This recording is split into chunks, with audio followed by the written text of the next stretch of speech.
Hello and welcome to another edition of Al Sports Update. Alongside Emily Dina Terrace, I'm Jackson Batchler. The pressure is mounting up for men's hoops amidst a 3-game losing streak. Coach Jordan's time as a member of the Philadelphia basketball community started long before coaching here at the Liacouras Center. In high school, he played 4 years right down the road at Roman Catholic, and in college was a preferred walk-on and an assistant coach at Drexel. Tamar, thank you for stopping by. We appreciate your knowledge as always. But inconsistency has been an issue for the women's basketball team this season, but there is a member doing her best to help lead from the bench after years of leading Temple on the court. Live at the Liacouras Center is Owl Sports Update's Grace Giordano to explain. Through 11 weeks of play, the Owls have yet to find an identity on the offensive side of the ball.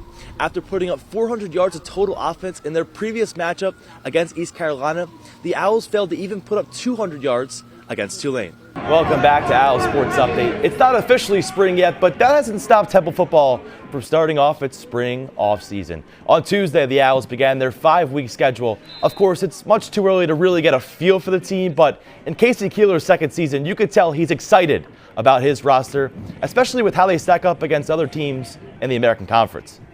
I still stand by my kids and think we have a very good team and we'll be ready for next year.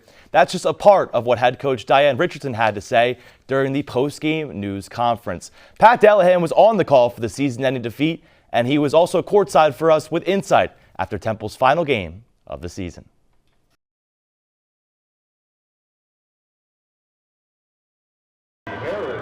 Most often, Bobby Jordan is at his best when few are looking, but also at his best when Temple is winning.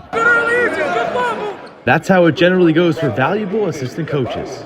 In January, Jordan was named one of the nation's top 100 most impactful mid-major assistant coaches and general managers by Silver Waves Media. I think it just speaks volumes to especially the guys that I've worked with and worked for. The award came during Temple's 7-game win streak. It also comes during the Owls' most successful season since Jordan came to Temple 3 seasons ago. When I saw the news, I was just like, finally, some recognition about Coach Bobby. He's a great coach, even better person. I'm super happy for him. Coach Jordan's time as a member of the Philadelphia basketball community started long before coaching here at the Liacouras Center. In high school, he played 4 years right down the road at Roman Catholic, and in college was a preferred walk-on and an assistant coach at Drexel. You know, to be able to get out and recruit in the area, go to games that you played in as a player back in high school, it's just a really cool experience. Jordan helped recruit and develop a local prospect in Naden Tobiasen, who played high school ball just 35 miles away in Wilmington, Delaware. Us being local guys, like we kind of know how Philly basketball is, you know, and like just the area, East Coast basketball, so we kind of have like a good understanding. Tobiasen was selected to the All-American Conference freshman team last season and is currently second on the team, averaging 15 points per game. You know, when you're from here, it's an honor to be able to coach in the Big Five and coach one of the Big Five teams. Philly might be Jordan's home, but for now, he's doing his best work on North Broad.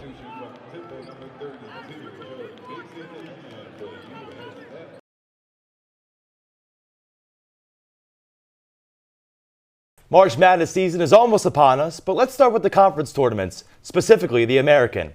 Both men's and women's hoops punched their tickets and took the trip to Birmingham to compete against their AAC foes. We'll start with the men's team and a first-round matchup.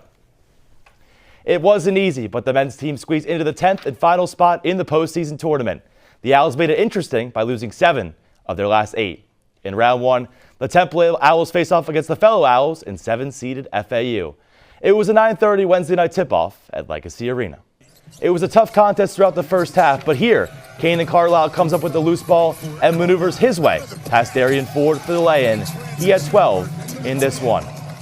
Early second half, 35-all. Owls of FAU spreading the ball around until Nicolo Moretti takes matters into his own hands and beats Jordan Mason to the basket. Moretti led all scorers with 19. Final 2 minutes and the Owls need a basket. A give-and-go leads to a contested finish for Babatunde Dorodola as 2 of his 8 points come in the clutch. The pressure is on for FAU. Temple almost comes up with that oh-so-needed steal, but instead, Moretti splits multiple defenders and finishes through contact.